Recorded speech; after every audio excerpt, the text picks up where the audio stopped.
The doctors said I had a 30% chance of surviving the triple bypass surgery. What they didn't tell me was that my own family had already started planning my funeral while I was still fighting for my life in the ICU. When I overheard David whispering to Amanda about which funeral home offered the best payment plans and how quickly they could access my life insurance, I realized something that chilled me more than the Phoenix winter mornings streaming through my hospital window. They weren't hoping I'd recover, they were counting on me not to. Before we jump back in, tell us where you're tuning from, and if this story touches you, make sure you're subscribed, because tomorrow I've saved something extra special for you. For 28 years, I'd raised David as my own after marrying his father Tony when the boy was just 7 years old. I'd nursed him through chickenpox, paid for his college education, helped him buy his first house, and even supported him through 2 job changes when he couldn't seem to find his footing. When Tony passed away from cancer 5 years ago, I made sure David and his sister Jennifer inherited everything of their fathers while I quietly transferred my own substantial savings into a trust that would benefit them after my death. I thought I was being the perfect stepmother, the woman who loved them as if they were my own flesh and blood. But lying in that sterile hospital bed with tubes snaking from my chest and the steady beep of monitors counting each fragile heartbeat, I heard the truth. David wasn't concerned about my recovery. He was concerned about the mortgage payments on that house I'd helped him buy. Amanda wasn't worried about my pain medication or whether I was eating enough. She was worried about whether the life insurance payout would cover their credit card debt and maybe fund that European vacation they'd been planning. The moment that changed everything came on my 4th day in intensive care. I was drifting in and out of consciousness when I heard familiar voices outside my room. Through the partially open door, I could see David pacing the hallway, while Amanda sat in one of those uncomfortable plastic chairs that seemed designed to discourage long visits. Jennifer was there too, leaning against the wall with her arms crossed, looking more annoyed than concerned. David's voice carried clearly through the thin hospital walls as he spoke into his phone. "Yeah, Mom's not looking good. The doctors are being optimistic, but we need to be realistic here. Pat, I need you to start looking into what our options are going to be. The house is worth about $400,000 now. Right? And there's the life insurance policy, plus whatever she's got in savings." Amanda chimed in with a tone so casual she might have been discussing weekend dinner plans. "The funeral director said we could do a nice service for around $8,000 if we go with the basic package. Nothing too fancy, but respectable. We should probably start thinking about what we want to do with her things too. I mean, she's got some decent jewelry, and that car is only 3 years old." Jennifer, who I'd put through nursing school and helped establish in her career, added her own practical contribution to the conversation. "We should probably contact her financial advisor too." Rachel Kim. I think her name is. Becca's always been secretive about money, but she mentioned having some kind of trust set up. "We need to know exactly what we're dealing with here." The casual way they discussed dismantling my life while I lay fighting for each breath felt like a knife twisting in my chest. These were the children I'd loved, protected, and provided for through every struggle and triumph of their adult lives. The ungrateful David, who'd called me crying when he couldn't make his car payments begging for help, the same Amanda who'd sweetly asked me to co-sign for their mortgage because her credit wasn't quite good enough. The Jennifer who'd moved back in with Tony and me for 6 months after her divorce, eating our food and using our utilities while she got back on her feet. But what came next shattered whatever remained of my heart that the surgery hadn't already broken. Patricia Chen, Amanda's mother, had apparently been contacted and was now part of this morbid planning session. I could hear her sharp voice cutting through the hospital corridor as she approached the group. "Have you checked with the insurance company about the payout timeline? Some policies have waiting periods, and we need to know what kind of cash flow we're looking at. Also, I've been thinking about the house situation. If Rebecca doesn't make it, you'll want to get that property listed as soon as possible. The market's good right now, but who knows how long that'll last." David responded with enthusiasm that made my stomach turn. "That's exactly what I was thinking. We could probably get $450 for it if we stage it right and price it competitively. After we pay off the remaining mortgage, that's still over $300,000 in equity. Amanda's voice took on that calculating tone I'd heard her use when discussing shopping sales or restaurant deals. Plus, the life insurance is $250,000, and whatever she's got in her checking and savings accounts, Becca's always been careful with money, so there's probably more than we think. Jennifer, my former daughter who used to bring me flowers on Mother's Day and tell me I was the best stepmom in the world, delivered the final blow to any remaining illusions I had about our relationship. The best part is, since Dad's been gone for 5 years and she never remarried, everything should come straight to us without any complications. No messy family disputes or anything like that. Patricia laughed, actually laughed as she said, "Well, at least Rebecca was good for something. 28 years of taking care of you kids, and now she's finally going to take care of your financial future too." I closed my eyes and felt tears sliding down my cheeks, but they weren't tears of sadness anymore.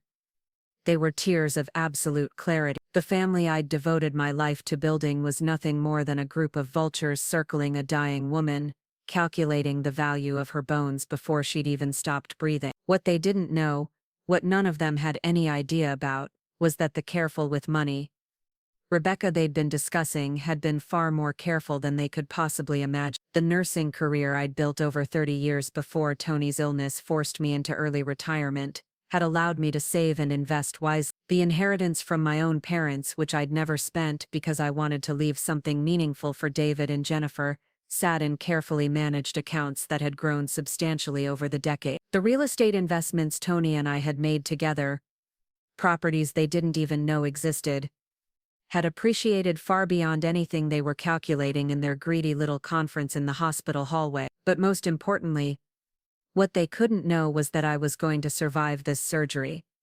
The 30% chance the doctors had given me was about to become 100%, because I now had something more powerful than any medication or medical intervention could provide. I had motivation. I had a crystal clear understanding of exactly who these people really were, and I was going to make sure they understood the true cost of their betrayal. The trust fund I'd established wasn't just substantial, it was worth over $2 million. The house they were so eagerly planning to sell wasn't just in my name.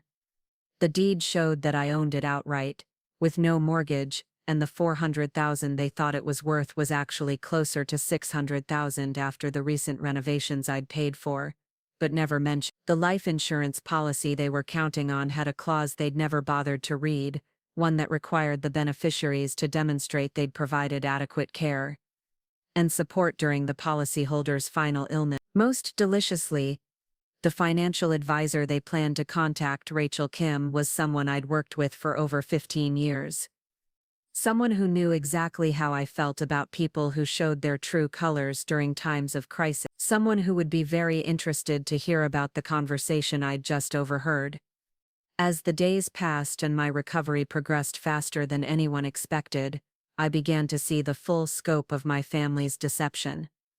The visitors who came to see me weren't coming out of love or concern. They were coming to assess the situation, to gauge how much longer they'd have to maintain their caring facade before they could drop the act entirely. David would arrive each afternoon around 3 o'clock, always checking his watch and never staying longer than 20 minutes. He'd ask perfunctory questions about my pain levels and when the doctors thought I might be discharged, but his eyes would inevitably wander to the monitors displaying my vital signs, as if he was trying to calculate the odds himself. He never brought flowers or magazines, or any of the small comforts you'd bring someone you actually cared about. Instead, he'd update me on practical matters like how he was taking care of things at the house and making sure all my bills were being paid on time. Amanda's visits were even more transparent. She'd breeze in wearing expensive workout clothes and the new designer handbag I'd given her for Christmas, chattering about trivial social media drama while occasionally asking pointed questions about my insurance coverage and whether I'd spoken to Rachel about any financial matter. She had a way of steering every conversation toward money while making it sound like casual concern. "Becca, you know, if anything happens, we want to make sure all your affairs are in order. Have you updated your will recently?" Do you have everything documented the way you want it? Jennifer, who lived closest to the hospital, stopped by most frequently but seemed the most uncomfortable with the charade. She'd sit by my bedside scrolling through her phone, occasionally looking up to ask if I needed anything, but there was a restless energy about her that suggested she'd rather be anywhere else. During one particularly revealing visit, she let slip that she'd already started researching grief counseling services and estate attorneys, just to be prepared for when the time came. The most illuminating moment came during my second week of recovery, when I pretended to be asleep while the three of them held what they thought was a private conversation in my room. David had arrived to find Amanda and Jennifer already there, and apparently decided it was safe to speak more openly than they had in the hallway. The doctors seem to think she's doing better than expected, Jennifer said, and I could hear the disappointment in her voice. Amanda responded with barely concealed frustration. I know. I was really hoping we'd have some clarity by now. This whole uncertainty thing is making it impossible to plan anything. David, ever the practical one, had apparently been thinking ahead. I've been talking to Patricia about the real estate situation. She thinks if we wait too long we might miss the current market peak. Properties in Silverstone Estates are selling fast right now, but that could change if interest rates go up again. Maybe we should start looking at assisted living facilities, Amanda suggested with fake concern. I mean, even if she recovers from this surgery, she's not going to be able to live independently anymore. We could position it as being concerned about her safety and well-being. Jennifer jumped on this idea with enthusiasm.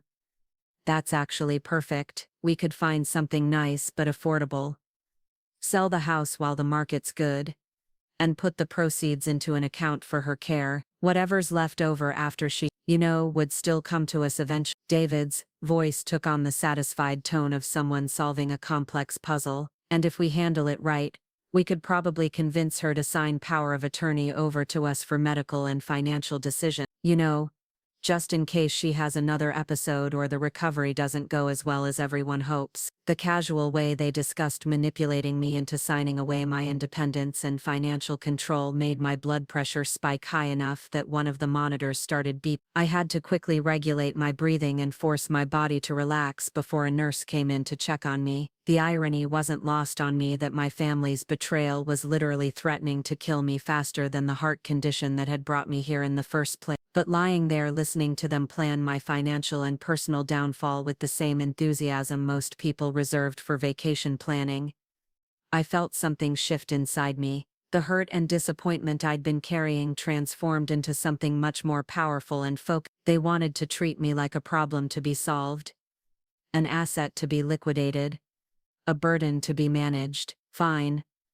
I would show them exactly what kind of problem I could become when I stopped playing the role of the generous, self-sacrificing stepmother and started playing by their rules instead. Over the next few days I began making phone calls, careful, strategic phone calls to people who could help me understand exactly what my options were and how I could best protect myself from the family that was supposed to be protecting me. The first call was to Rachel Kim, who had been managing my investments and financial planning for years. Rebecca, I'm so glad to hear your voice, Rachel said when I reached her from the hospital phone. I've been worried sick since David called to let me know about your surgery. How are you feeling? I'm recovering well, thank you, but Rachel, I need to ask you something important. Has anyone from my family contacted you about accessing my accounts or getting information about my financial situation? There was a pause before Rachel responded, and I could hear the careful professionalism in her voice. David did call yesterday asking about the trust fund and whether there were any provisions for medical emergency. I told him that all communications regarding your accounts needed to go through you directly, but he seemed quite insistent that he needed to understand the financial picture for planning purposes. What exactly did he want to know? He was asking about the total value of your assets, the beneficiary designations, and whether there were any mechanisms for accessing funds if you became incapacitated. I found it unusual that he was asking these questions while you're clearly lucid and capable of managing your own affairs. I felt a cold smile spreading across my face. Rachel, I think it's time we had a very detailed conversation about restructuring some of my financial arrangements. There have been some recent developments that have changed my perspective on how I want my estate handled. Of course, Rebecca. Would you like me to come to the hospital? Or would you prefer to wait until you're discharged? Come to the hospital. And Rach, bring the paperwork for revoking power of attorney designations and changing beneficiary information. I have a feeling we're going to need it. The next call was to my attorney, Marcus Chen, Patricia's ex-husband from her first marriage. The irony of using Patricia's former spouse to protect myself from her daughter's schemes was too delicious to ignore. Marcus had handled Tony's estate after his death and had always been someone I trusted to give me straight answers about legal matters. Rebecca, this is unexpected, Marcus said when his secretary put me through. I heard about your surgery from Patricia. How are you recovering? Better than some people hoped I would, I replied dryly. Marcus, I need to schedule an appointment to discuss updating my will and making some changes to my estate planning. Can you come to the hospital? Certainly.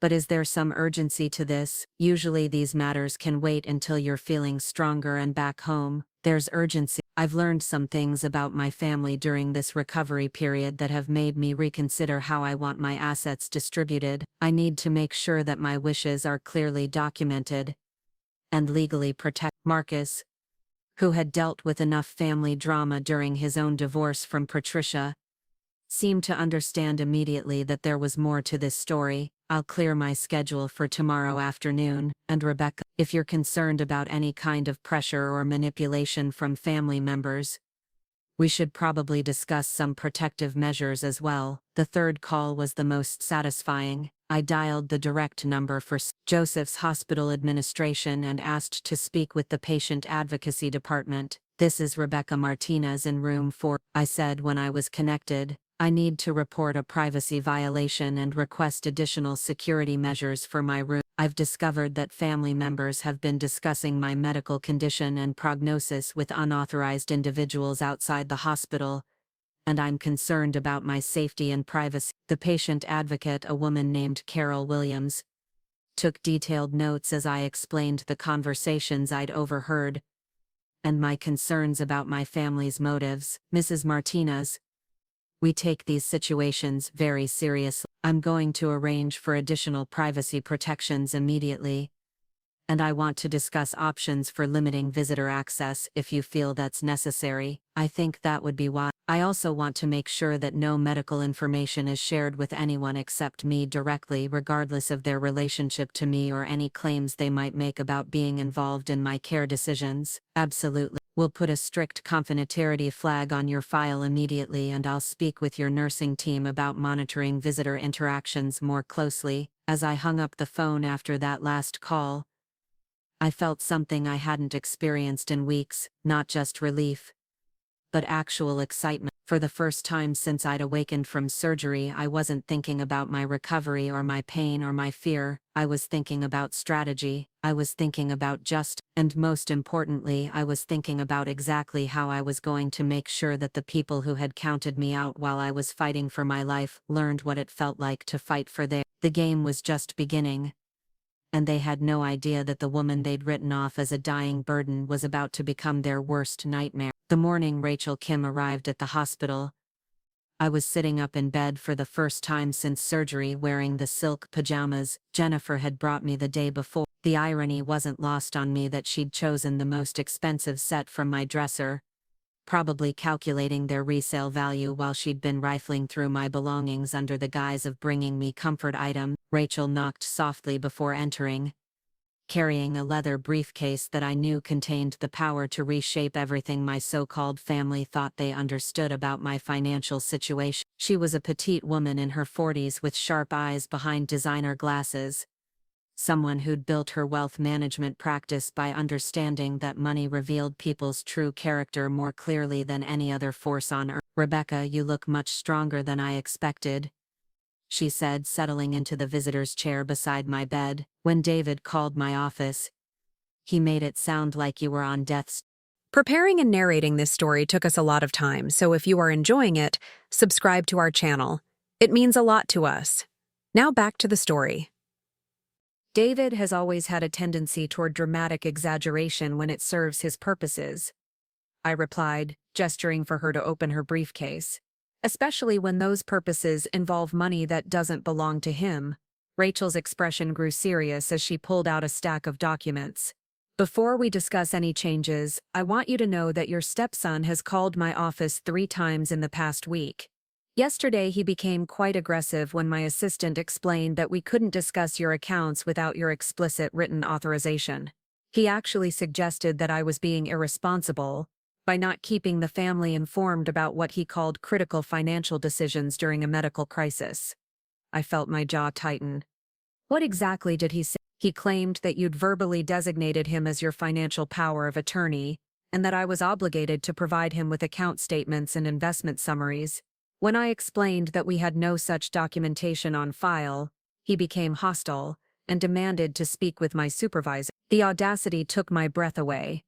David wasn't just planning to inherit my money after my death, he was actively trying to gain control of it while I was still alive and fully competent. The realization that he'd been making these calls while sitting beside my hospital bed, pretending to be a concerned and loving son, made my chest burn with something far more intense than the surgical incisions. Rachel, I want to make some immediate changes, I said, reaching for the pen she offered. First, I'm revoking any and all power of attorney designations, both financial and medical, that currently exist. Second, I want to change the beneficiaries on all my accounts, investments, and insurance policies. And third, I want to establish some new financial structures that will protect my assets from any future manipulation attempts. Rebecca, these are significant changes. Are you certain you want to make them while you're still recovering from major surgery? Perhaps we should wait until you're feeling stronger and can think through all the implications. I met her eyes directly and I could see that she understood this wasn't a decision made in weakness or confusion. Rachel, I've never been more certain of anything in my life. The people I trusted most in this world have shown me exactly who they are when they thought I couldn't see them clearly. I want to make sure they understand the consequences of that revelation. Over the next hour, we systematically dismantled the financial legacy I'd spent decades building for David and Jennifer. The $2 million trust fund that had been designated to split between them was restructured to benefit medical research and nursing education programs instead. The life insurance policy that Amanda had been counting on to pay off their credit cards was changed to benefit the American Heart Association. The house in Silverstone Estates, which they'd been so eager to list for sale, was transferred into an irrevocable trust that would donate the proceeds to charity upon my death. But the most satisfying change was the establishment of what Rachel called a accountability trust. This innovative legal structure allowed me to maintain control of my assets while creating specific conditions that potential beneficiaries would need to meet in order to receive anything. The conditions I established were beautifully simple: documented evidence of providing genuine care and emotional support during my recovery period, along with written statements of gratitude and acknowledgement of the financial support I'd provided over the year. This is particularly clever, Rachel noted as she reviewed the paperwork. If your family members want to inherit anything, they'll need to demonstrate that they actually valued your relationship, not just your money. And the documentation requirements mean they can't simply fake their way through it at the last minute. Exactly. I want them to understand that love and loyalty can't be retroactively manufactured when there's money at stake. As Rachel was gathering her papers to leave, there was a soft knock on my door. We both looked up to see David entering with his usual afternoon visit timing, carrying a small bouquet of grocery store flowers that probably cost less than his daily coffee budget. "Oh, I'm sorry," he said when he saw Rachel. "I didn't realize you had a visitor, Mom. I can come back later." The way he called me Mom with such casual familiarity, knowing what I now knew about his true feelings, made my skin crawl, but I smiled sweetly and gestured for him to come in. "Not at all, David. This is Rachel Kim, my financial advisor. We were just finishing up some routine paperwork." "Rachel, this is my stepson David, the one who's been so concerned about my financial affairs lately." Rachel stood and extended her hand with a professional smile that didn't quite reach her eyes. "Mr. Martinez, We've spoken on the phone several times this week. It's nice to finally meet you in person. David's face went through several interesting color changes as he realized he was face to face with the woman who'd been refusing his demands for information about my accounts. Oh, yes. Well, I was just trying to be helpful. Making sure everything was being handled properly during Mom's recovery. How thoughtful, Rachel replied, her tone perfectly neutral. I'm sure Mrs. Martinez appreciates having such an attentive family member looking out for her interests. I watched David carefully as he processed this interaction, trying to figure out whether Rachel had shared any information with me about his calls. The uncertainty was clearly eating at him, but he couldn't ask directly without revealing his true motivations. So, everything's all set? No problems with any of the accounts or anything? He asked, attempting to sound casual while fishing for information. Everything has been handled exactly as Mrs. Martinez requested, Rachel answered smoothly. She's been very clear about her wishes, and all her affairs are properly documented and legally protected. The phrase legally protected seemed to register with David in a way that made him visibly uncomfortable. He shifted from foot to foot, clearly wanting to ask more questions, but unable to figure out how to do so without exposing himself. Well, that's great, he said finally. I just want to make sure Mom doesn't have to worry about anything while she's focused on getting better. After Rachel left, David lingered longer than usual, clearly hoping I would volunteer information about what we'd discussed. When I remained silent, he began probing more directly. So, what kind of paperwork were you working on? Nothing too stressful. The doctors said you need to avoid any kind of emotional or mental strain, just routine updates, I replied vaguely. You know how these financial people are always wanting signatures for one thing or another, right? Of course, and everything's still set up the way you and Dad planned it. I mean, all the beneficiary stuff and the will and everything. The direct nature of the questions surprised me. David had never been particularly subtle, but this was brazen even for him. Why do you ask? He backpedaled quickly, realizing he'd overplayed his hand. Oh, no reason really. I just know Dad always wanted to make sure Jennifer and I were taken care of if anything happened to you. And with this surgery and everything, I've been thinking about how important it is to have everything documented properly. Your father was a very thoughtful man. I agree. He always believed that people should be rewarded based on how they treat the people they claim to love. Something in my tone must have registered with David because he gave me a sharp look, as if trying to determine whether there was a hidden meaning in my words. Before he could respond, Amanda burst through the door with her usual dramatic flair. Becca, you're looking so much better today, she exclaimed, air-kissing my cheek while checking her phone. I brought you some magazines and that lavender lotion you like. She handed me a small gift bag containing items that were clearly chosen from the pharmacy downstairs, still bearing price stickers that showed she'd spent less than $15 on what she was presenting as a thoughtful care packet. David was just asking about some financial paperwork I was handling, I said, watching Amanda's reaction carefully. Her eyes immediately sharpened with interest. Oh, financial stuff?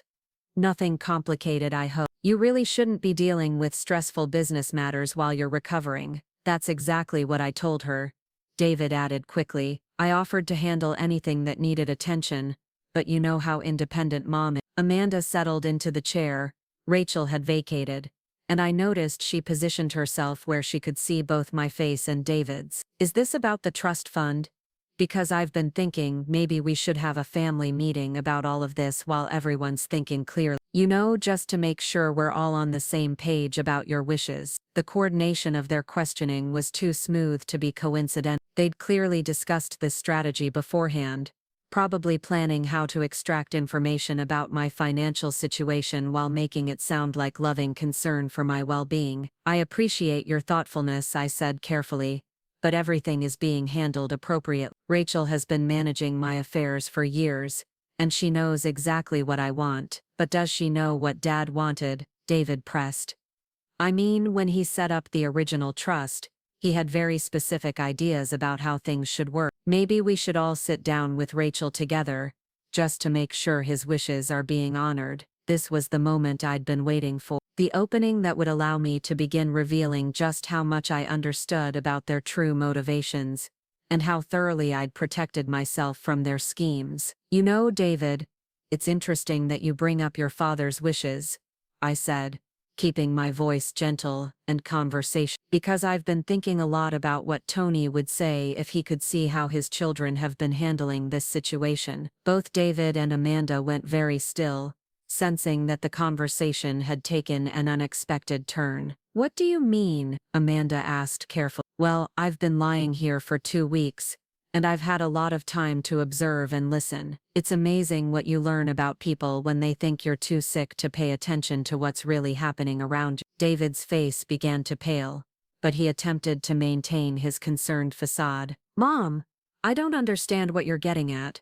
We've all been worried sick about you. Have you, Dave? Because from what I've observed, you've seemed much more worried about my life insurance policy than my actual life. The silence that followed was so complete I could hear the ventilation system humming in the wall. Amanda's mouth opened and closed like a fish out of water, while David stared at me with an expression of dawning horror. I'm not sure what you think you heard, David said slowly, but if there's been some kind of misunderstanding— Oh, there's been no misunderstanding, I replied, my voice growing stronger and more confident. I heard you perfectly clearly when you were discussing funeral arrangements with Patricia in the hallway. I heard Amanda calculating the life insurance payout and wondering how quickly you could access it. I heard Jennifer researching estate attorneys while I was supposedly unconscious. Amanda started to speak, but I held up my hand to stop her. And David, I especially enjoyed your conversation about selling the house quickly to take advantage of the current market, and how convenient it was that I'd never remarried so there wouldn't be any complications with inheritance. The color had drained completely from David's face now, and Amanda looked like she might be sick. They both realized that their carefully constructed facade had not only been discovered, but had been observed and documented, while they thought they were being clever and secretive. Becca, you have to understand, Amanda began desperately. We were just trying to be prepared for every possibility. We weren't hoping for anything bad to happen. We were just being practical about cashing in on my death as quickly and efficiently as possible. I finished for her. Yes, I understand perfectly. The question is, do you understand what's about to happen next? David found his voice, though it came out as barely more than a whisper. What do you mean? I smiled then, and I could see from their expressions that it wasn't a warm or reassuring smile. It was the smile of someone who had been underestimated and was about to demonstrate exactly how costly that mistake could be. I mean, that while you were planning my funeral, I was planning something else entirely. And tomorrow, when Jennifer joins us for your regularly scheduled visit, we're going to have a family meeting that I think you'll find very educational. Neither of them seemed able to respond. They sat in stunned silence, finally understanding that the woman they'd written off as a dying burden had not only survived their betrayal but had been several steps ahead of them the entire time. Now, I said, settling back into my pillows with satisfaction,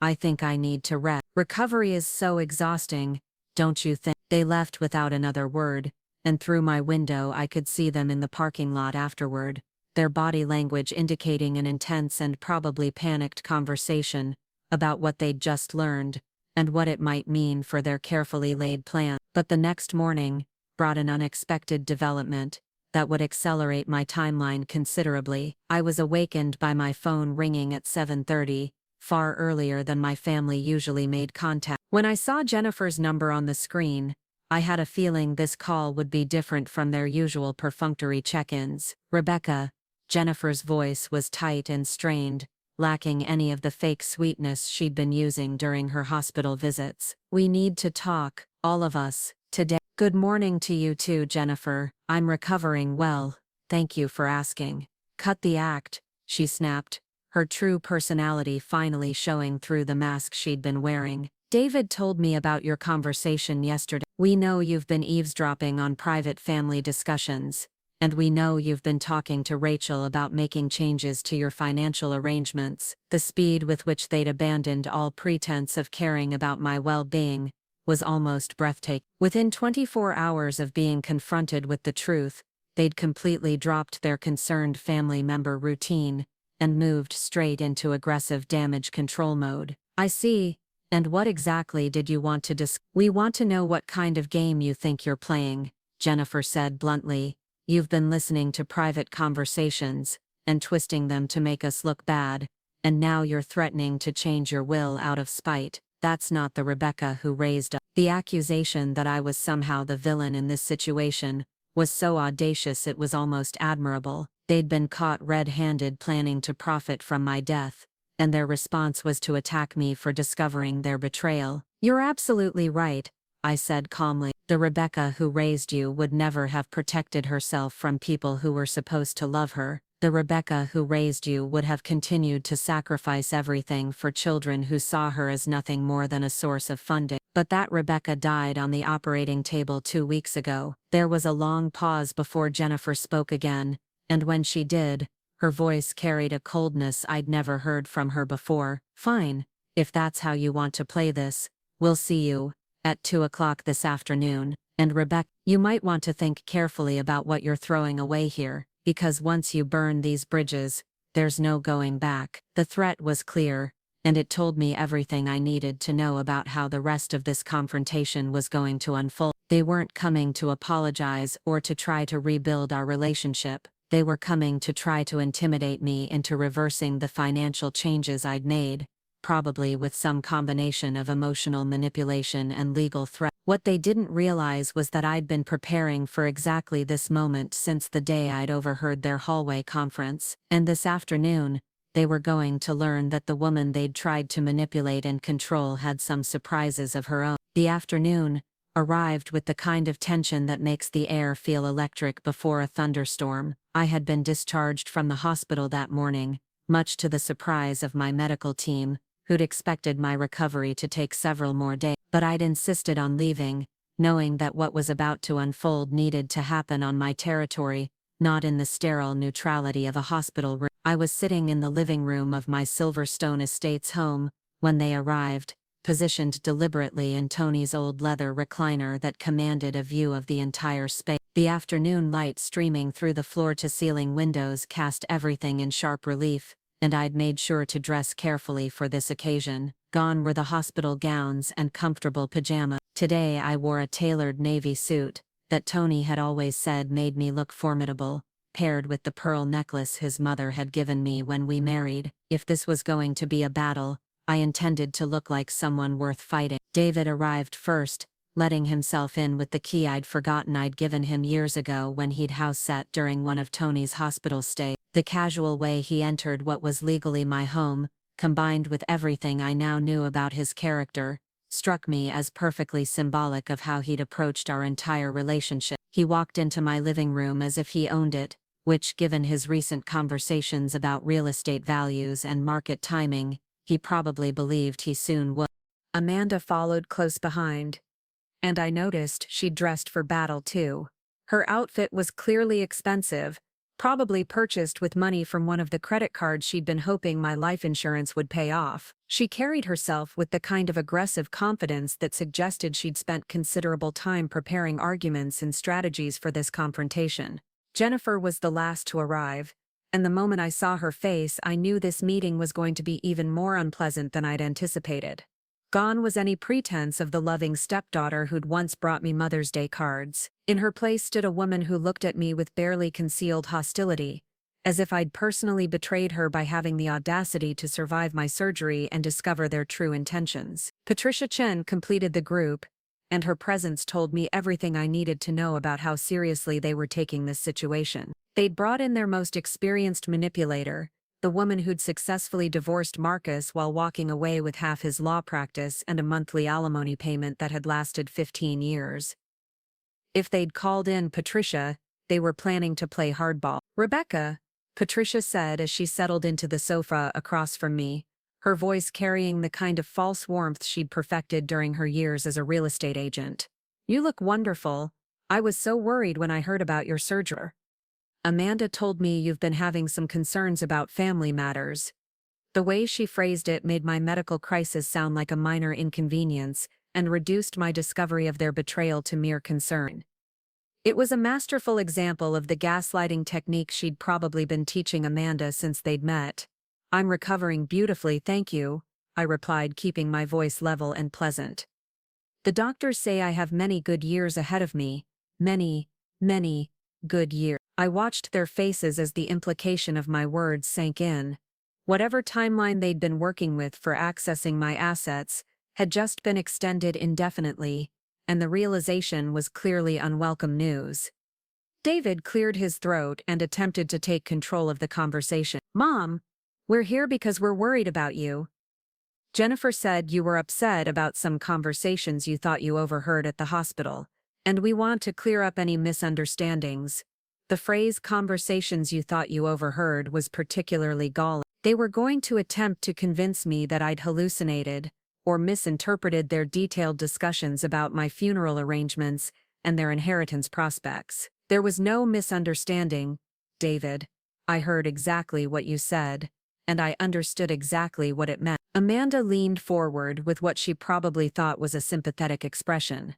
"Becca, you have to understand that you were on some very strong medications after your surgery. Painkillers and anesthesia can cause confusion and paranoia. People often think they hear things that didn't actually happen, or they misinterpret innocent conversations. It was a clever strategy. Blame my medications for creating false memories while simultaneously painting their grave-robbing discussions as innocent conversation. If I'd been the confused, vulnerable woman they thought I was, it might have even worked. So you're telling me that I imagined David discussing my life insurance policy with Patricia. I imagined Amanda calculating funeral costs. I imagined Jennifer researching estate attorney." Patricia jumped in smoothly, clearly prepared for this line of questioning. "Rebecca, you have to understand that we were all terrified we might lose you. When someone you love is facing life-threatening surgery, it's natural to have difficult conversations about worst-case scenarios. We weren't hoping for anything bad to happen. We were just trying to be prepared to handle your affairs if the unthinkable occurred." Jennifer nodded earnestly, apparently having practiced this explanation. "We would have been irresponsible not to think about these things. If something had happened to you, we needed to know how to handle your estate, how to pay for final arrangements, how to make sure your wishes were carried out properly." The sheer audacity of reframing their greed as responsibility was almost impressive. They'd taken their callous calculations about profiting from my death and transformed them into evidence of their loving concern for my welfare. "And what exactly did you determine my wishes were?" I asked. "Since you were all so concerned about carrying them out properly." David and Amanda exchanged a quick glance before David responded.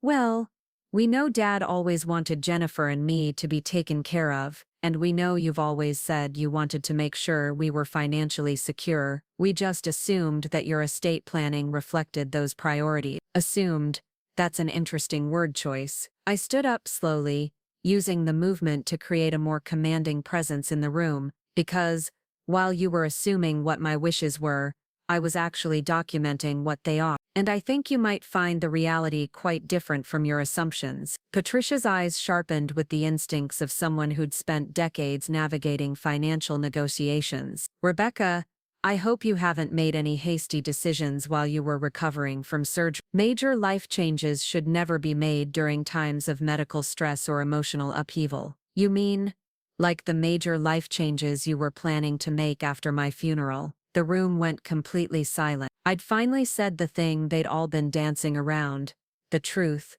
that made their victim narrative impossible to maintain. Amanda recovered first, her voice rising with indignation. "That's completely unfair, Beck. You're taking normal contingency planning and twisting it into something sinister. Every responsible family discusses these things when someone they love is facing surgery. Every responsible family discusses which funeral home offers the best payment plans while their loved one is fighting for their life in intensive care. We were trying to be prepared."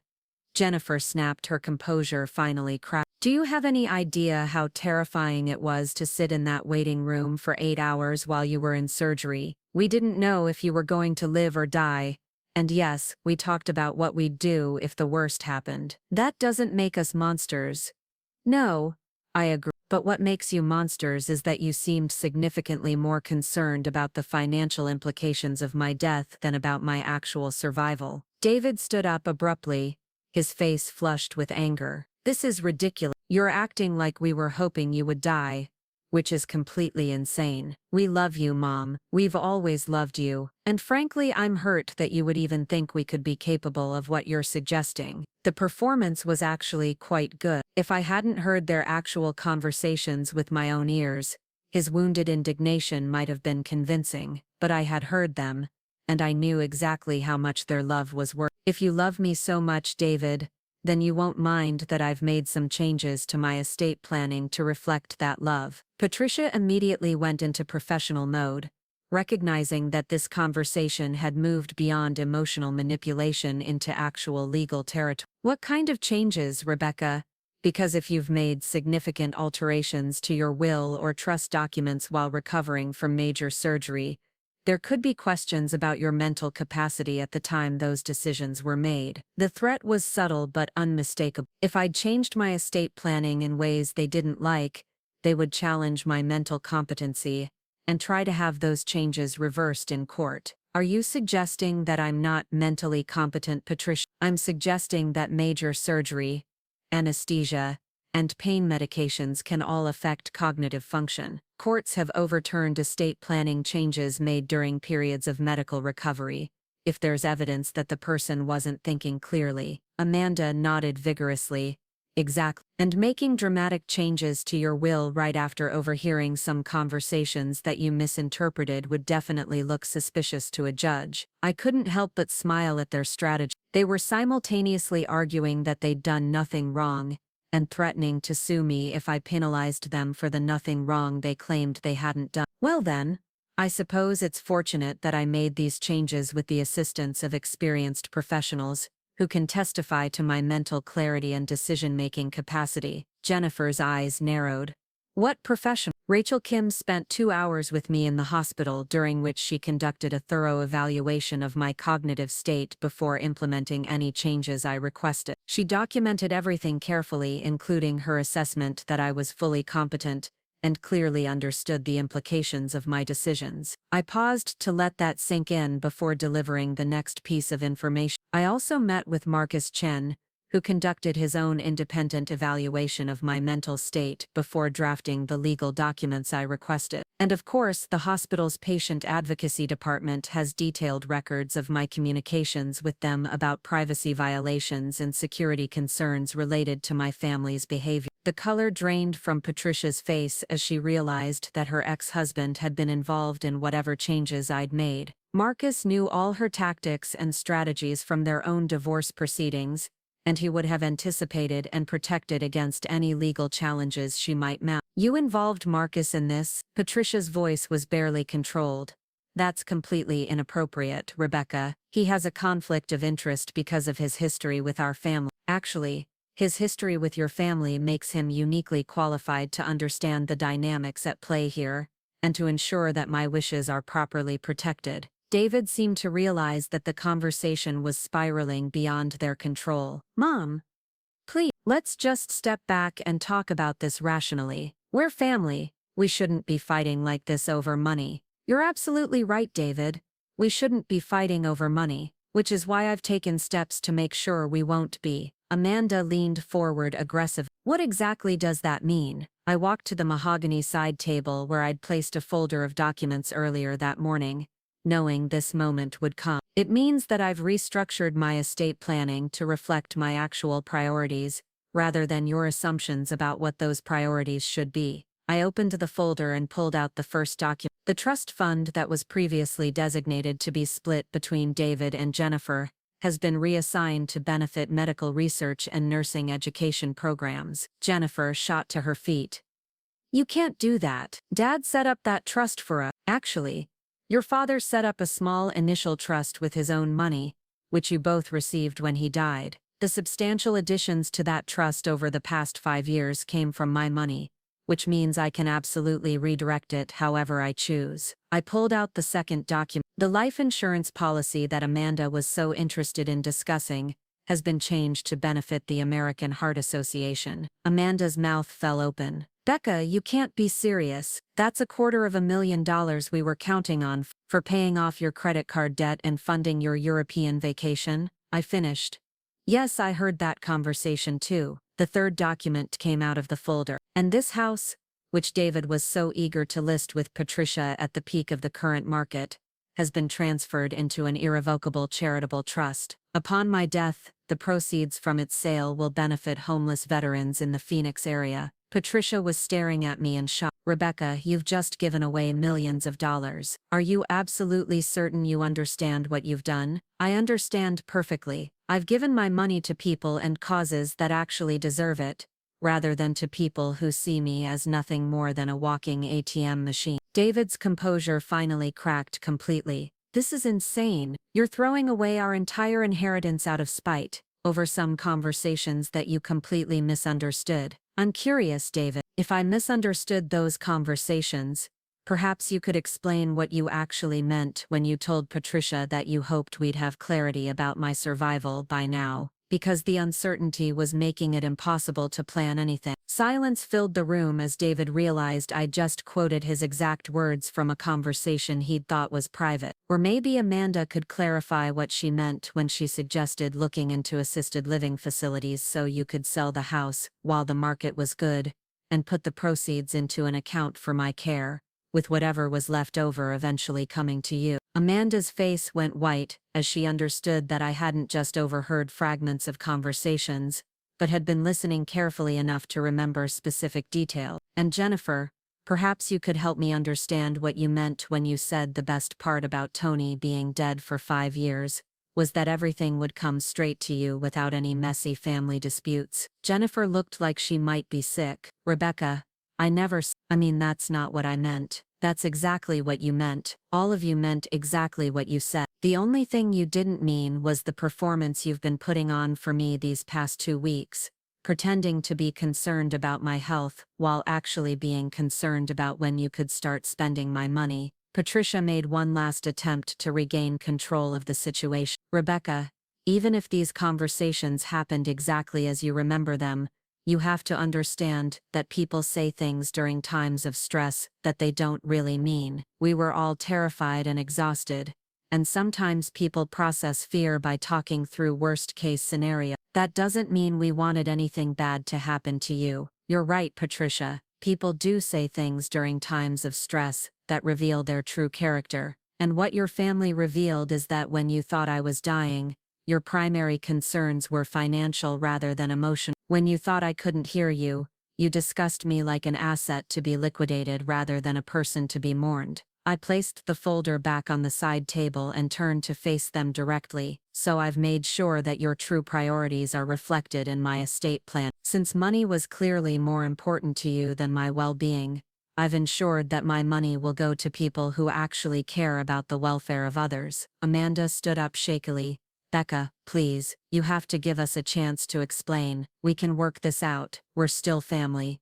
No, Amanda. Family doesn't calculate the resale value of your jewelry while you're fighting for your life. Family doesn't research funeral payment plans while you're in intensive care. And family certainly doesn't try to gain unauthorized access to your financial accounts while you're recovering from surgery. David's head snapped up.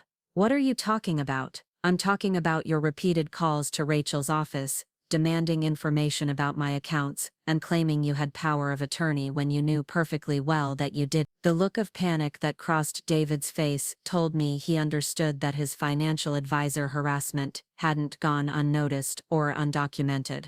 I was just trying to help. You were trying to gain control of my money while I was vulnerable. The only reason you didn't succeed is because Rachel is a professional who actually follows legal protocols. Jennifer made one final desperate attempt. Rebecca, what if we apologize? What if we admit we handled this badly and promise to do better? Can't we find a way to work through this? I looked at her for a long moment, seeing the young woman I'd helped raise, the person I'd put through nursing school, the daughter I'd loved and supported for over 2 decades, and I felt nothing but cold clarity about who she really was beneath the facade. Jennifer, if you'd approached me immediately after my surgery and said, Rebecca, I'm terrified about what will happen to us financially if we lose you, and I need reassurance that we'll be okay. I would have hugged you and promised that you'd always be taken care of. If any of you had shown even a moment of genuine concern for my emotional or physical well-being, instead of focusing entirely on my financial worth, we wouldn't be having this conversation. I paused to let that sink in. But instead, you showed me exactly who you are when you think no one is watching. And now you want me to pretend I didn't see it, because you've realized there are consequences for your true character being exposed. Patricia stood up abruptly. Fine, Rebecca, if this is really how you want to handle things, then we'll handle them too. But you should know that there are legal remedies for situations where elderly people make irrational financial decisions under duress or manipulation. The threat was now completely in the open. They were going to challenge my mental competency and try to have my estate planning changes overturned in court. I'm 62, Patricia, not 82. And I think you'll find that challenging the mental competency of someone who had the foresight to protect herself from family members who were trying to exploit her medical crisis is going to be a very difficult case to make. I walked to the front door and opened it. Now, I think it's time for all of you to leave. I need to rest and recover from my surgery, and I find that I do that much better when I'm not surrounded by people who are disappointed that I survived it. They filed out one by one, and I could see from their faces that they were already planning their next move. This wasn't over. In fact, the real battle was just beginning. But as I closed the door behind them and turned back to my beautifully appointed living room, I felt something I hadn't experienced in weeks. Not just relief, but actual anticipation. They thought they could intimidate me with legal threats and emotional manipulation. They had no idea that the woman they'd tried to victimize had spent the past week preparing for exactly this kind of war. And tomorrow they were going to discover just how expensive it could be to underestimate someone who had nothing left to lose and everything to gain. The legal battle began exactly 48 hours after I'd shown them the door. Marcus Chen called me at 8 in the morning,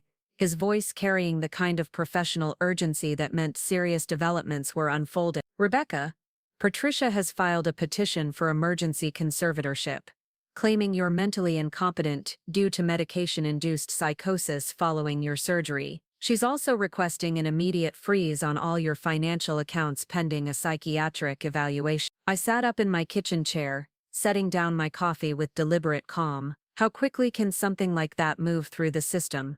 Under normal circumstances it could take weeks, but Patricia's claiming there's immediate risk of financial harm due to what she's calling erratic and irrational changes to your estate planning. She's managed to get an emergency hearing scheduled for Friday morning. 3 days. They'd given me 3 days to prepare for a legal assault designed to declare me mentally unfit and strip me of control over my own financial affairs. The speed with which they'd moved from veiled threats to active legal warfare told me everything I needed to know about how seriously they viewed the money they'd just lost access to. Marcus, what exactly are they claiming in their petition? They're arguing that your recent financial decisions demonstrate impaired judgment, that you've been isolated and possibly influenced by unscrupulous financial advisors, and that your medical condition has left you vulnerable to making choices you wouldn't normally make. Patricia is positioning herself as a concerned family member trying to protect you from exploitation. The irony was breathtaking.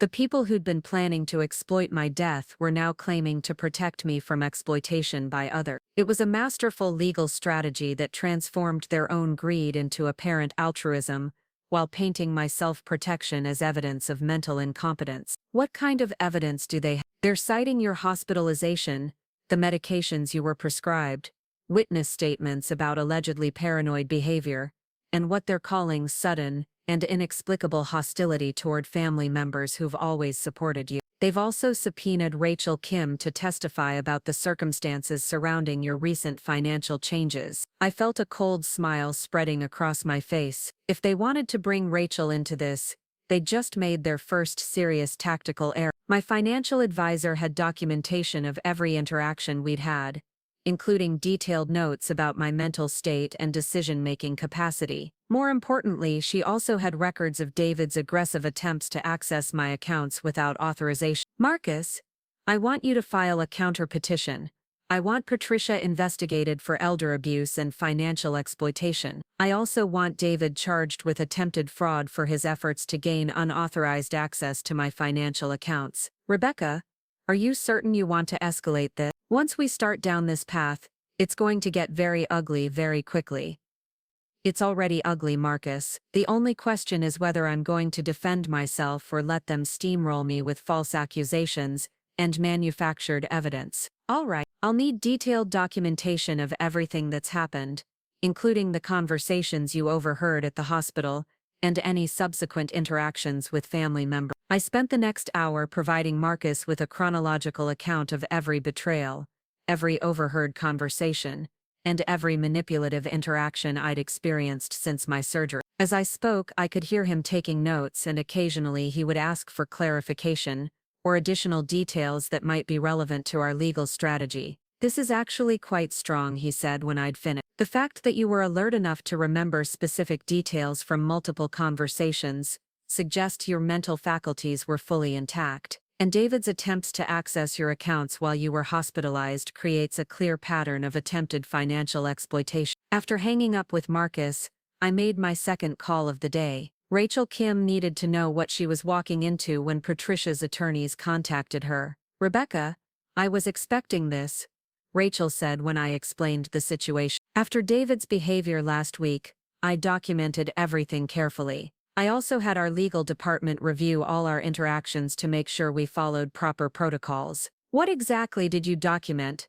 David's repeated demands for account information, his false claims about having power of attorney, his increasingly aggressive tone when I refused to provide unauthorized access, and his specific threats about reporting me to regulatory authorities if I didn't cooperate with what he called a family emergency. This was better than I'd hoped. David hadn't just been persistent in his attempts to access my money, he'd been threatening and abusive toward the professional who was protecting my interests. Rachel, I need you to do something else for me. I want you to prepare a comprehensive financial analysis showing the full scope of my assets and investments. I want the court to understand exactly how much money we're talking about and why someone might be motivated to have me declared incompetent. Absolutely. And Rebecca, I think you should know that David called again this morning, before I'd even heard about the conservatorship petition. He wanted to schedule a meeting to discuss what he called Rebecca's financial crisis and his concerns about my ability to protect your interests. The audacity was staggering. Even while filing legal papers claiming I was mentally incompetent, David was still trying to work around the system to gain access to my accounts through intimidation and manipulation. Thompson, my cardiologist who needed to be prepared for the inevitable request for medical records and expert testimony about my mental capacity. Mrs. Martinez, I'm shocked to hear about this legal action, Dr. Thompson said after I explained the situation. Your recovery has been remarkable, and you've demonstrated complete mental clarity throughout our interactions. Your decision-making regarding your medical care has been informed and rational. Doctor, would you be willing to testify that my mental capacity was unimpaired during my hospitalization and recovery? Absolutely. In fact, I'd be concerned about any family members who thought you were incompetent. You've been one of the most engaged and mentally sharp patients I've had in this situation. As I hung up the phone, I realized that Patricia and her allies had made a critical miscalculation. They'd assumed that because I was 62 and had undergone major surgery, it would be easy to convince a court that I was vulnerable and easily manipulated. What they hadn't considered was that my age and experience had actually made me more capable of recognizing manipulation, not less capable of resisting it. But the real surprise came that afternoon when Jennifer arrived at my door, this time without the hostile entourage that had accompanied her during our previous confrontation. She stood on my doorstep looking genuinely distressed, and for a moment I wondered if she was having second thoughts about the legal battle her family had initiated. Rebecca, can we talk, please? Just the two of us? Against my better judgment, I let her. She sat on the edge of my sofa, fidgeting with her purse strap in a way that reminded me of the nervous teenager she'd been when I'd first met her. I want you to know that the conservatorship thing wasn't my idea, she began. Patricia convinced David that it was the only way to protect the family, and Amanda went along with it because she's terrified about their financial situation. And what's your position, Jennifer? She looked down at her hands. I think this whole thing has gotten completely out of control. When we were talking at the hospital, we were scared and saying things we didn't mean. We never intended for you to hear those conversations, and we certainly never intended to hurt you. It was a more honest admission than I'd expected, but it still fundamentally missed the point. Jennifer, the problem isn't that I heard your conversations. The problem is that you had those conversations at all. I know, and I've been thinking about that a lot over the past few days. But Rebecca, you have to understand our perspective too. David and Amanda have been struggling financially for months. He took that pay cut at the city planning office, and her marketing job barely covers their car payments. When they thought they might lose you, they panicked about how they'd manage without the financial support you've always provided. This was new information. I'd known David had changed positions at work, but he'd told me it was a promotion with better long-term prospects. Apparently, like everything else he'd told me recently, that had been a lie designed to maintain access to my financial support. So, your solution was to plan my funeral and calculate how quickly you could access my life insurance. Jennifer winced. That wasn't planning your funeral, Rebecca. That was David trying to figure out how he'd pay for a funeral if the worst happened. He was terrified that if you died, he wouldn't even be able to afford to bury you properly. The reframing was skillful, transforming grave robbing into financial anxiety about funeral costs. But it still didn't explain away the cold calculation with which they'd discussed dividing my assets, or their obvious disappointment when I'd recovered better than expected. And what about Amanda's comments about my jewelry and car? Was she also just worried about funeral expense? Jennifer's face flushed. Amanda says things without thinking when she's stressed. She didn't mean anything by those comments. Jennifer, do you hear yourself right now? You're making excuses for behavior that you know was wrong. You're trying to convince me that greed was actually anxiety, and that betrayal was actually fear. She was quiet for a long moment, and when she spoke again, her voice was smaller. Maybe it was wrong. Maybe we handled everything badly. But does that really justify throwing away 25 years of family relationships? Does it justify giving away millions of dollars that could help the people who raised you? The phrase "people who raised you" was particularly interesting. Jennifer was trying to invoke a sense of obligation based on our family history, while conveniently ignoring the fact that I'd been the one doing the raising and supporting, not the other way around. Jennifer, let me ask you something. During all those years when I was raising you and David, supporting you through college, helping with down payments and car repairs and job searches, did you ever think about what would happen to me when I got old? Did you ever consider that I might need care or support or just basic human compassion? She looked genuinely confused by the question. Of course we would have taken care of you. We're family. Because when I needed compassion and support during my recovery, what I got instead was secret discussions about liquidating my assets. When I needed emotional care during a life-threatening medical crisis, what I got was research into assisted living facilities and real estate valuation. Jennifer's composure began to crack. That's not fair, Rebecca. We were dealing with a lot of stress and uncertainty. People don't always handle crisis situations perfectly. You're right, Jennifer. People don't always handle crisis situations perfectly, but their imperfect responses usually reveal their true priorities. And your family's true priority was clearly my money, not my well-being. She was quiet for several minutes, staring at her hands while I waited to see if she would finally acknowledge the fundamental truth of what had happened between us. What would it take? She asked finally. What would it take for you to forgive us and reverse the changes you made? The question confirmed everything I'd suspected about her visit.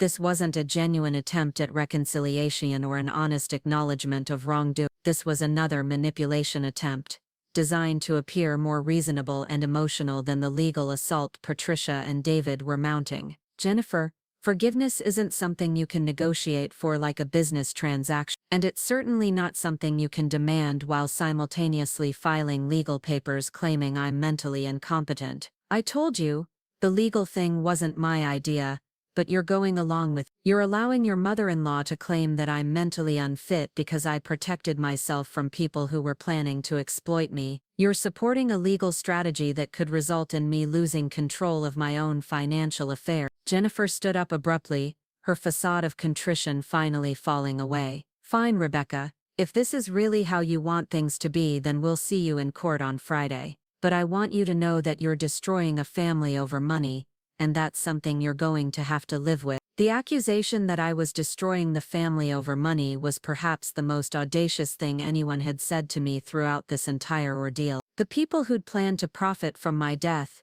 who'd tried to gain unauthorized access to my accounts, who'd discussed selling my home before my body was cold, were now accusing me of being money-obsessed for protecting myself from their scheme. Jennifer, I'm not destroying this family over money. I'm protecting myself from people who already destroyed this family for money. There's a difference. She left without another word, and I watched through my window as she sat in her car for several minutes, apparently making phone calls to report on our conversation. The fact that she'd come to my house alone but was immediately reporting back to the others confirmed that this had been a coordinated attempt to gather information or manipulate me into changing my legal strategy. That evening, Marcus called with an update that changed everything about how I understood the scope of their legal assault. Rebecca, I've reviewed the conservatorship petition more thoroughly, and there are some things you need to know. Patricia isn't just asking for control of your financial affairs, she's requesting full guardianship, which would give her the right to make decisions about your medical care, your living situation, and essentially every aspect of your personal life. The implications hit me like a physical blow. If Patricia succeeded in having me declared incompetent, she wouldn't just gain access to my money, she would legally become my guardian, with the power to decide where I lived, what medical care I received, and who I was allowed to see or communicate with. Marcus, could she actually get that level of control? If the court believes you're mentally incompetent, yes, guardianship gives the appointed person essentially parental authority over an adult who's been deemed unable to care for themselves. I thought about Patricia's comment during our confrontation about assisted living facilities, and suddenly understood the full scope of what they'd been planning. They weren't just trying to access my money, they were trying to gain complete legal control over my life, which would allow them to isolate me, manage my assets however they chose, and ensure that I could never again interfere with their financial schemes. What happens if she wins? If the court grants the conservatorship petition, Patricia would have the legal authority to reverse all the financial changes you've made, place you in whatever living facility she deems appropriate, and control all aspects of your medical care. You would essentially lose all legal rights to make decisions about your own life. The reality of what I was facing crystallized with terrifying clarity. This wasn't just about money anymore, this was about my fundamental freedom and autonomy as a human being. If Patricia succeeded in her legal gambit, I would become a prisoner in my own life, dependent on the mercy of people who'd already shown me exactly how merciless they could be. Marcus, what do we need to do to win this? We need to prove beyond any doubt that you're mentally competent, that your financial decisions were rational and well considered, and that the conservatorship petition is actually an attempt at elder abuse disguised as concern for your welfare. Then let's prove it. I want you to file criminal charges against David for attempted financial fraud. I want a restraining order against Patricia to prevent any further harassment. And I want to countersue for damages related to their attempts to exploit my medical crisis. Rebecca, that's going to be an expensive and emotionally draining legal battle. Are you prepared for that level of conflict? I thought about Tony, who'd always told me that the measure of a person's character wasn't how they treated people who could help them, but how they treated people who couldn't fight back. For the past week, his children had believed I couldn't fight back, and they'd shown me exactly who they really were. Marcus, they've already made this expensive and emotionally draining. The only question now is whether I'm going to let them win. Friday morning was going to be the most important day of my life since the day I'd married Tony.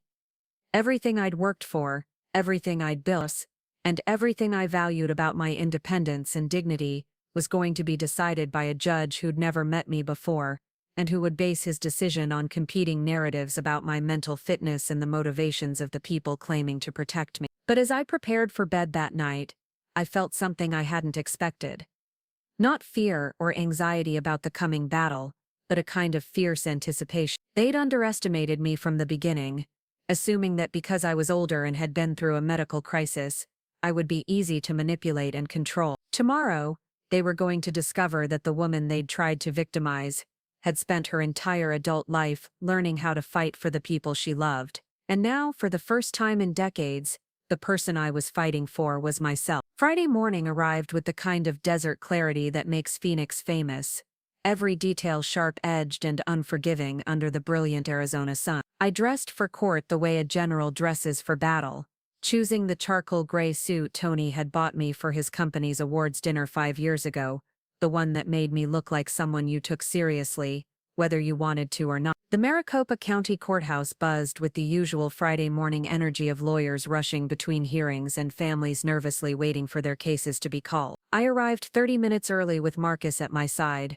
both of us carrying briefcases, thick with documentation that would either preserve my freedom or watch it disappear into the legal machinery of forced guardianship. Patricia was already there when we entered the courtroom, flanked by her attorney and looking every inch the concerned family member in a conservative navy dress that probably cost more than most people's rent. David sat behind her in the gallery, his face a mask of false solemnity that would have been convincing if I hadn't heard him calculating my life insurance value 2 weeks earlier. Amanda had positioned herself where the judge would see her dabbing at her eyes with tissues, the picture of a devoted daughter-in-law heartbroken by my alleged mental decline. Jennifer was notably absent, and I wondered if her failed manipulation attempt earlier in the week had resulted in some kind of falling out with the rest of the group, or if they'd simply decided she was too emotionally compromised to be effective in court. Judge Margaret O'Sullivan entered with the brisk efficiency of someone who'd spent 20 years sorting through family disputes and could spot deception from across a crowded courtroom. She was younger than I'd expected, but carried herself with the kind of authority that suggested she didn't waste time on nonsense from any quarter.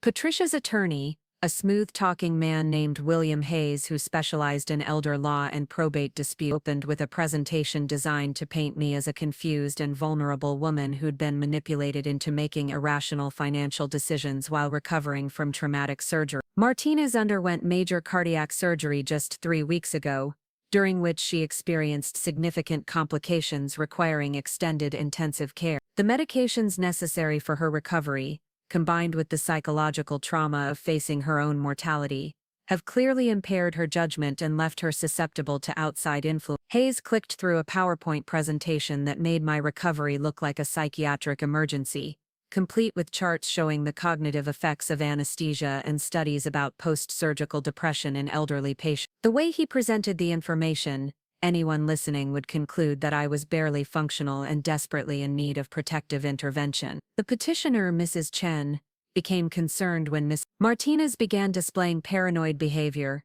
making wild accusations against family members who have supported her for decades, and making sudden, dramatic changes to estate planning documents worth several $1 million. These changes were made in secret, without consultation with family members, and appear designed to punish people who love her based on misunderstood conversations and imagined slights. The word imagined hung in the air like a challenge. Hayes was betting that the court would believe my family's version of events over my own recollections, that a judge would find it more plausible that I'd hallucinated elaborate conversations than that my family had revealed their true motives when they thought I was dying. Mrs. Chen is not seeking this conservatorship for financial gain, Your Honor. As the court will see from our financial disclosure, she has substantial assets of her own and would actually assume significant liability and responsibility by accepting guardianship of Mrs. Martinez. She's doing this purely out of love and concern for a woman who has been like a mother to her daughter, because she believes Mrs. Martinez needs protection from unscrupulous financial advisors and her own impaired decision. When Hayes finished his presentation, Patricia took the witness stand with practiced composure, speaking in the measured tones of someone who'd rehearsed her testimony carefully. Your Honor, I've known Rebecca for over 8 years, since my daughter married her stepson, and I've always admired her clarity and intelligence. That's why it was so shocking to see the dramatic change in her personality and judgment after her surgery. She became suspicious and hostile toward family members who've always loved and supported her, making accusations that were completely out of character. Patricia dabbed at her eyes with a tissue, the picture of reluctant duty. When she told us she'd given away millions of dollars to spite us for conversations she claimed to have overheard, I knew we had to act. This isn't the Rebecca I know. The Rebecca I know would never punish people she loves based on misunderstandings, and she certainly wouldn't make major financial decisions without discussing them with her family first. The performance was flawless, hitting every note designed to convince a judge that legal intervention was necessary to protect a vulnerable woman from her own compromised judgment. Marcus's cross-examination began quietly, almost conversationally. Mrs. Chen, you testified that you've known Miss Martinez for 8 years and have always admired her intelligence. During those 8 years, has she ever discussed her financial affairs with you in detail? Patricia hesitated slightly. Well, no, not in great detail. Rebecca has always been quite private about money matters. So when you say it was unusual for her to make financial decisions without discussing them with family, that's actually based on an assumption rather than established pattern of behavior. I suppose that's true, but Miss Chen, are you aware that your son-in-law David attempted to gain unauthorized access to Mrs. Martinez's financial accounts while she was hospitalized? Hayes objected immediately, but Judge O'Sullivan allowed Marcus to continue. I'm not aware of any such thing, Patricia replied, but her composure had shifted slightly. Marcus introduced Rachel Kim's documentation of David's repeated phone calls, his false claims about having power of attorney, and his increasingly aggressive demands for account information. The judge read through the financial advisor's notes with obvious interest, particularly the parts about David's threats when his requests were denied. Miss Chen, does this behavior sound like that of a concerned family member, or does it sound like someone attempting to exploit a hospitalized woman's vulnerability? Patricia's face flushed. David was just trying to help. He was worried about Rebecca's affairs not being properly managed. By gaining access to accounts he had no legal right to access, he was concerned about her welfare. Marcus paused, letting that answer hang in the air before continuing. Mrs. Chen, you testified that Mrs. Martinez made accusations about conversations she claimed to overhear. Are you saying those conversations never took place? I'm saying she misunderstood what she heard. What specifically did she misunderstand? Patricia realized too late that she'd walked into a trap. She couldn't deny the conversations had taken place without lying under oath, but she couldn't admit to their content without destroying her credibility as a concerned family member. We had some discussions about practical matters during a very stressful time. Rebecca took them out of context. Marcus introduced the hospital's documentation of my complaints about privacy violations and my requests for enhanced security, all of which had been made while I was supposedly too medicated to think clearly. He also presented Dr. Thompson's detailed medical notes showing my consistent mental clarity and rational decision-making throughout my hospitalization and recovery. When it was my turn to testify, I walked to the witness stand with the confidence of someone who had nothing to hide and everything to prove. Marcus began with basic questions about my medical history, my recovery timeline,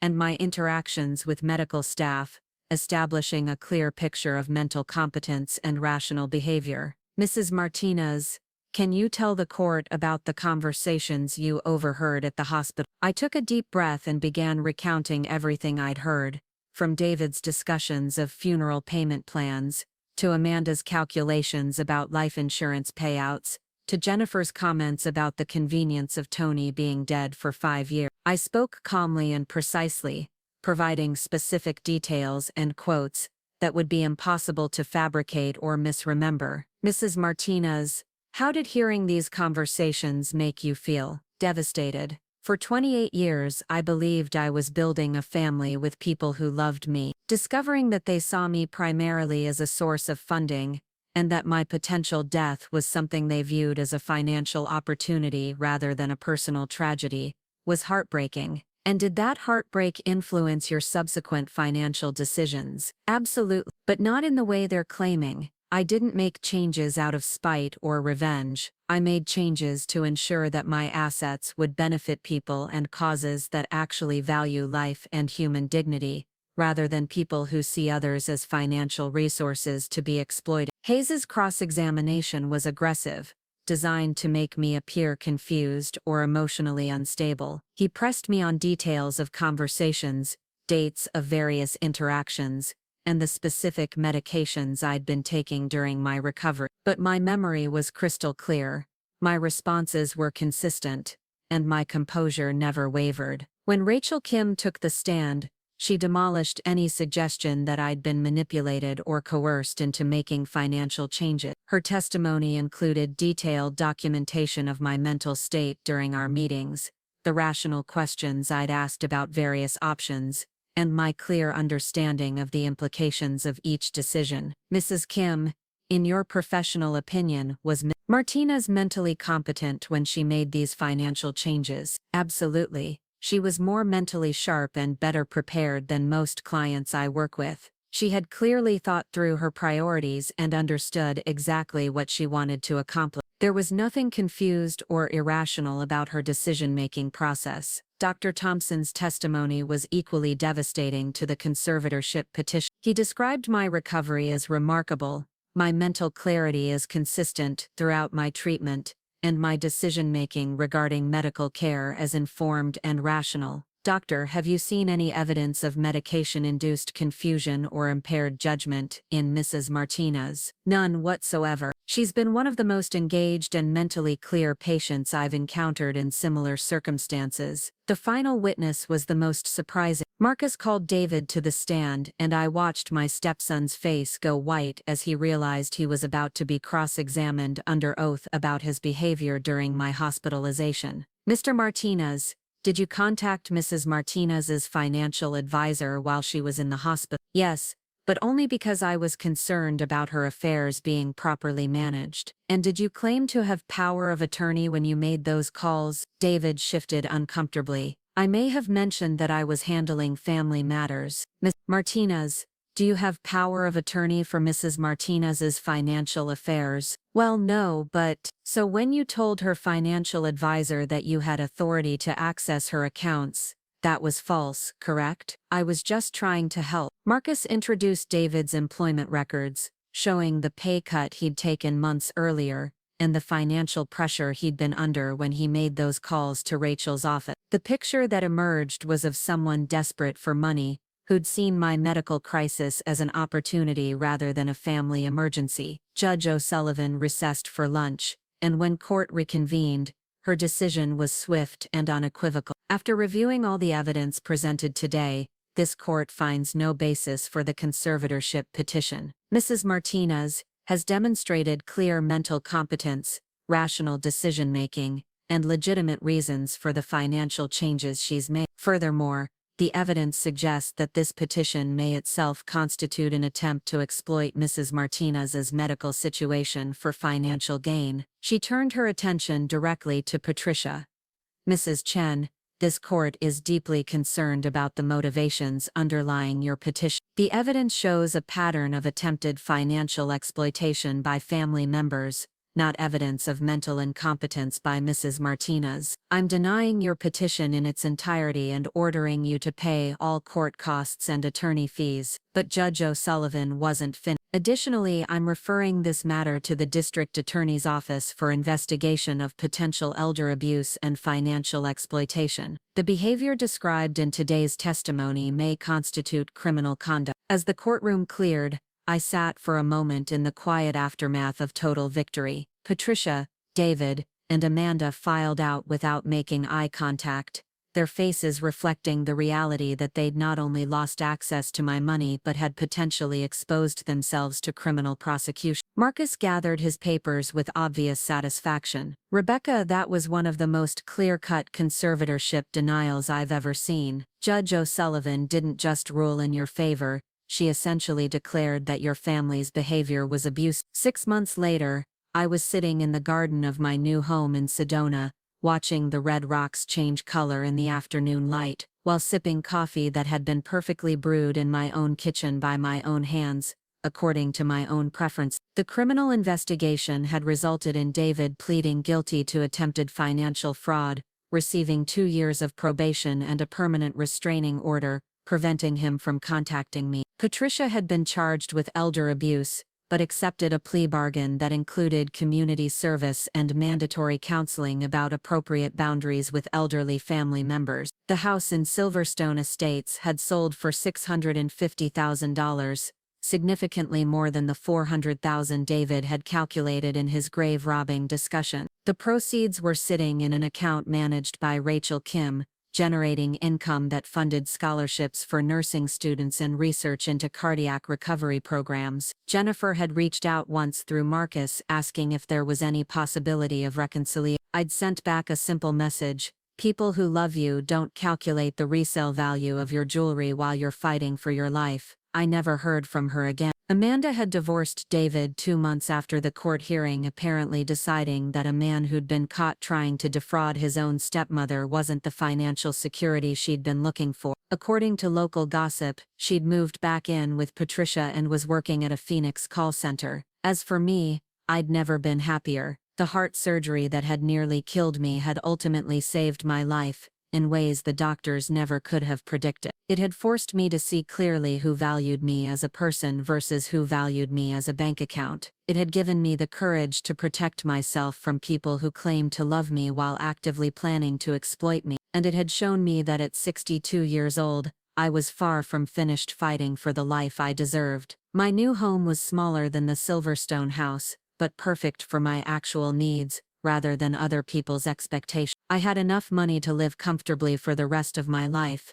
secure in the knowledge that every dollar I spent was my choice, made according to my priorities, without manipulation or pressure from anyone else. The cardiac rehabilitation program had introduced me to other heart surgery survivors, people who understood that surviving a medical crisis was about more than just physical recovery. I'd made genuine friends, people who valued my company rather than my assets, who celebrated my continued health rather than calculating its financial implications. Sometimes people asked if I missed my family, if I regretted the dramatic way our relationships had ended. The answer was simple: you can't miss people who never really existed. The family I'd believed I was part of had been a comfortable illusion maintained by people who were skilled at telling me what I wanted to hear while planning to take what I'd worked to build. But the most satisfying part of my new life was the quiet certainty that I'd won completely, not just in court, not just financially, but in the fundamental battle for my own dignity and self-worth. They'd counted me out while I was unconscious, planned my funeral while I was fighting for my life,